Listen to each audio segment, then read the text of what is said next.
mao din niyang eco sounder. Ano siya picture niya.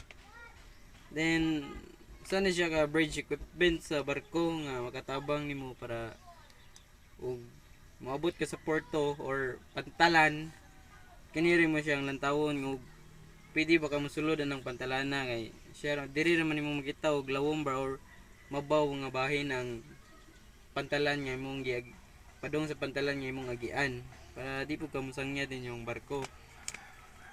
Then explain na nimo unsay mga parts or sulod aning eco sounder. Then morning white line. Number 1, morning white line. Dili mo ni siya makita sa display og unsay porma o unsay kalawmon sa tubig or yuta sa ilawom ug mabaw ba siya or lawom. Nara na siya nimo diri makita naka-display na siya mura siya bukid or nang gizigzag nga kuan.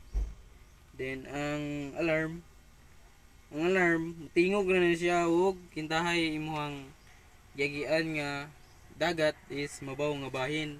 Ma-trigger na siya or ma-alarm kay ma-detect na siya sa display nga mabaw na di ay. Then kuan draft.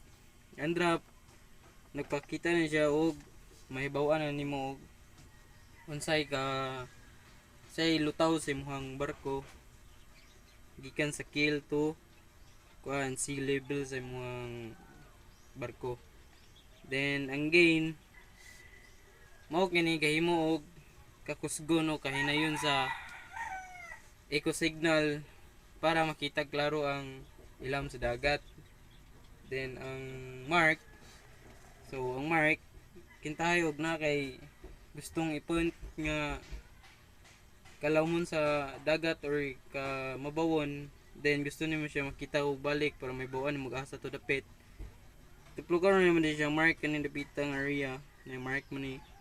Then i-point nimo og asa to dapit, then gusto ka mo tanaw balik og ato dapit.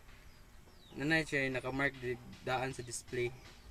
Then ang range gapakita og usa ka lawmon ang kanang maabot sa eco sounder.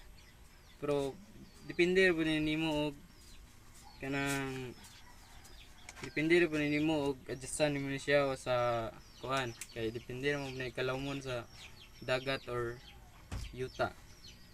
Then ang power kuan ni siya, ang power mao kani naga-control sa kakusog sa sound pulse dong sa ilam sa dagat. Ang pinakakusog nga power